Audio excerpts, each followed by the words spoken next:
نحمده ونصلي على رسوله الكريم أما بعد فأعوذ بالله من الشيطان الرجيم بسم الله الرحمن الرحيم ما كان لنبي أن يكون له أسرى حتى يسخن في الأرض تريدون عرض الدنيا والله يريد الآخرة والله عزيز حكيم لولا كتاب من الله سبق لمسكم فيما أخذتم عذاب عظيم فَكُلُوا مِمَّا غَنِمْتُمْ حَلَالًا طَيِّبًا وَاتَّقُوا اللَّهَ إِنَّ اللَّهَ غَفُورٌ رَحِيمٌ يَا أَيُّهَا النَّبِيُّ كُلِّ مَنْ فِي أَيْدِيكُم مِّنَ الْأَسْرَىٰ إِن يَعْلَمِ اللَّهُ فِي قُلُوبِكُمْ خَيْرًا يُؤْتِكُمْ خَيْرًا مِّمَّا أُخِذَ مِنكُمْ وَيَغْفِرْ لَكُمْ وَاللَّهُ غَفُورٌ رَحِيمٌ وَإِن يُرِيدُوا خِيَانَتَكَ فَقَدْ خَانُوا اللَّهَ مِن قَبْلُ فَأَمْكَنَ مِنْهُمْ وَاللَّهُ عَلِيمٌ حَكِيمٌ صدق اللہ العظیم۔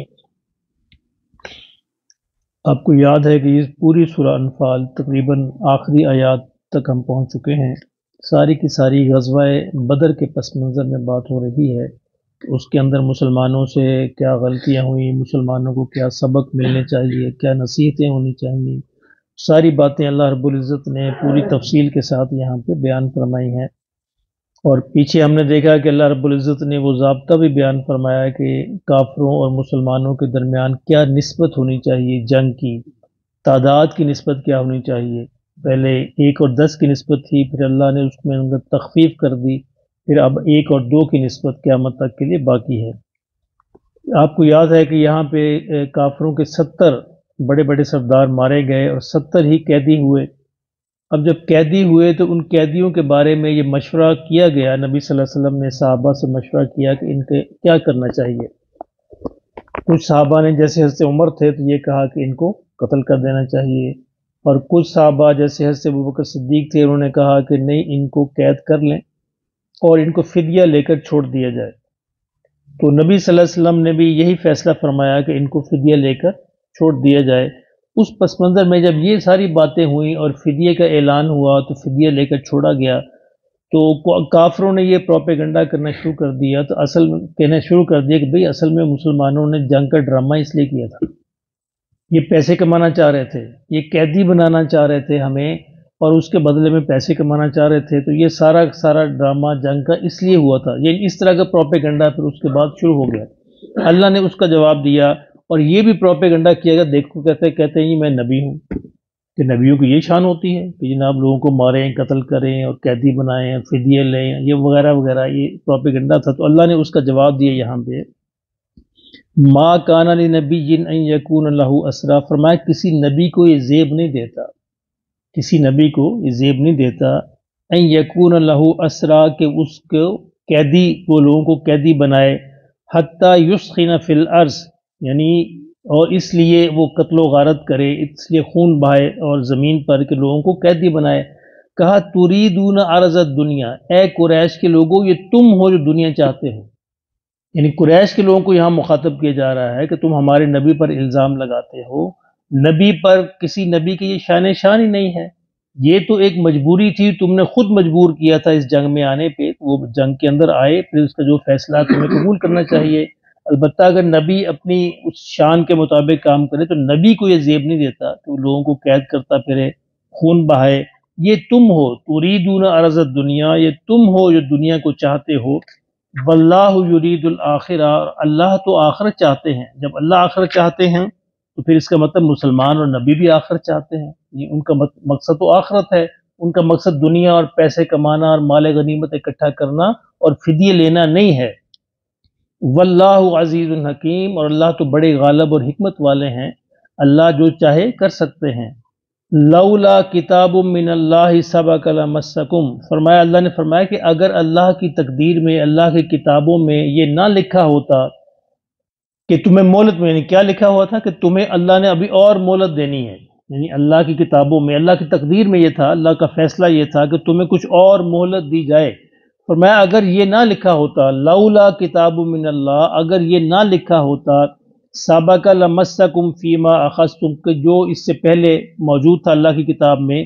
تو فرمایا لمسکم فیما اخذتم عذاب عظیم، تو تمہیں ایک بڑا عذاب آ گھیرتا۔ تم شکر کرو کہ بچ گئے ہو، یعنی کچھ بچ کے چلے گئے ہو مکہ، ورنہ چوں اس لیے بچ کے چلے گئے ہو کہ اللہ کی یہ تقدیر میں یہ تھا، اللہ کا فیصلہ یہ تھا کہ تمہیں ابھی کچھ اور مہلت دی جائے، شاید تم ایمان لے آؤ۔ اگر یہ فیصلہ نہ ہوتا تو تم سارے کے سارے یہاں پہ ذبح ہو جاتے، اور فیما اخذتم عذاب عظیم، تمہیں ایک عظیم عذاب جو تھا، ایک بڑا عذاب آ پکڑتا جس طرح کہ پچھلی قوموں پر آیا تھا، اور تم سارے کے سارے تباہ ہو جاتے۔ لیکن اللہ کی حکمت یہ تھی کہ تمہیں اور مہلت دی جائے کہ شاید تم مزید ایمان لے آؤ۔ فَكُلُوا مِمَّا غَنِمْتُمْ حَلَالًا طَيِّبًا۔ اب مسلمان بھی اس پروپیگنڈے میں، ان کے دل بھی عجیب طرح ہو رہے تھے کہ پتہ نہیں ہمارے لیے حلال ہے، پتہ نہیں جائز ہے یہ مال غنیمت، یہ فدیہ لینا۔ تو اللہ نے اب مسلمانوں کو مخاطب فرمایا فَكُلُوا مِمَّا غَنِمْتُمْ حَلَالًا طَيِّبًا، کہ اے مسلمانوں جو غنیمت تمہیں ملی ہے یہ حلال اور پاکیزہ ہے، طیب ہے، کھاؤ اس کو، اس کے کھانے میں، اس کے لینے میں، اس کے خرچ کرنے میں کوئی حرج نہیں ہے، یعنی مال غنیمت اور فدیہ جو بھی تم نے لیا ہے، فَكُلُوا، اس کو کھاؤ،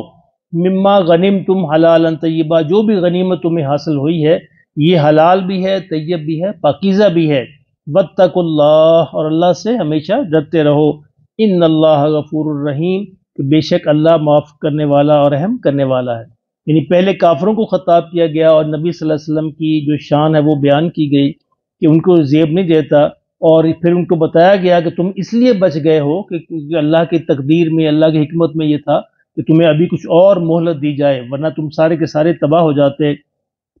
اور مسلمانوں کو تسلی دی گئی کہ تم یہ مال غنیمت فدیہ جو ملا ہے اس کو کھاؤ، یہ حلال اور طیب ہے۔ یا ایھا النبی کل من فی ایدیکم من الاسری، اب ہم نبی صلی اللہ علیہ وسلم سے مخاطب ہو جا رہا ہے، اے نبی کل من، کہہ دیجئے آپ ان سے جو آپ کے ہاتھ میں قیدی ہیں، یعنی جو آپ کے قبضے میں، جو آپ کے پاس جو قید ہیں کافروں میں سے، ان کو آپ بتا دیجئے، ان کو یہ پیغام پہنچا دیجئے، ان یعلم اللہ فی قلوبکم خیرا، کہ اگر اللہ نے ان کے دل میں کوئی خیر پائی، یعنی اگر ان کے دل میں کوئی طلب ہوئی خیر کی، تو کیا کرے گا اللہ؟ یؤتکم خیرا مما اخذ منکم، تو اللہ ان سے جو لیا گیا، یعنی فدیہ جو لیا گیا ہے، اس کے بدلے میں اللہ ان کو اور خیر دے دے گا۔ یعنی اللہ جانتے ہیں، دلوں کے حال کو جانتے ہیں، اگر ان کے دلوں میں تھوڑی سی خیر کی طلب باقی ہوئی تو وہ پریشان نہ ہوں، ان سے جو فدیہ لیا گیا ہے، یؤتکم خیرا مما اخذ منکم، تو اللہ اس کے بدلے اور ان کو لوٹا دے گا، ویغفر لکم، اور ان کو معاف فرما دے گا۔ کیا لوٹائے گا؟ کہ اللہ ان کو اسلام دے دے گا، یعنی اسلام کی دولت عطا فرما دے گا جو اس سے کہیں بہتر ہے۔ اور ظاہر ہے کہ ان میں سے جو قیدی ہوئے تھے ان میں سے بہت سو نے پھر اسلام قبول کیا، تو اللہ نے فرمایا کہ جن کے دل کے اندر بھی کوئی خیر کی رمق باقی ہوگی، کوئی طلب باقی ہوگی، اللہ اس کو مزید خیر لوٹا کے بھیجے گا، وہ مسلمان ہو جائیں گے۔ وَيَغْفِرْ لَكُمْ، اور اللہ ان کو معاف فرما دے گا۔ واللہ غفور الرحیم، اور اللہ بہت ہی معاف فرمانے والے اور رحم کرنے والے ہیں۔ وَإِن يُرِيدُوا خِيَانَتَكَ، اور فرمایا کہ اے نبی صلی اللہ علیہ وسلم اگر یہ آپ سے خیانت کرنا چاہیں،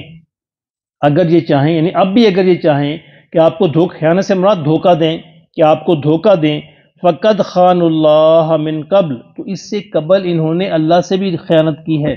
اللہ کو بھی دھوکہ دینے کی کوشش کی ہے، جبکہ دھوکہ دیا نہیں جا سکتا۔ یعنی اللہ سے انہوں نے یہ وعدہ کیا تھا کہ مکہ مکرمہ بیت اللہ کی وہ متولی بنیں گے ابراہیم علیہ السلام سے لے کر آج تک، اور اس کو توحید کے لیے خالص رکھیں گے، لیکن وہاں انہوں نے یہ خیانت کی کہ اس کو بت قدا بنا دیا، توحید سے ہٹا کر بت قدا بنا گیا۔ فرمایا کہ اب آپ سے بھی اگر یہ خیانت کی ہے تو یہ ان کی فطرت بن گئی ہے، طبیعت بن گئی ہے، اس سے پہلے یہ اللہ سے بھی خیانت کرنے کی کوشش کر چکے ہیں۔ من قبل فامکن منکم، اسی لیے ہم نے ان کو تمہارے قبضہ قدرت میں دے دیا،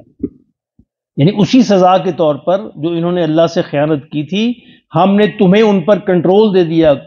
قدرت دے دی، طاقت دے دی۔ واللہ علیم حکیم، اور اللہ بہت ہی جاننے والے اور حکمت والے ہیں۔ اللہ پاک اب انشاءاللہ آخری آیات جو ہیں اس سورہ کی وہ ہم انشاءاللہ کل پڑھیں گے، اس کے ساتھ ہی یہ سورہ ختم ہو جائے گی اور سورہ توبہ جو ہے وہ انشاءاللہ اس کا آغاز ہوگا۔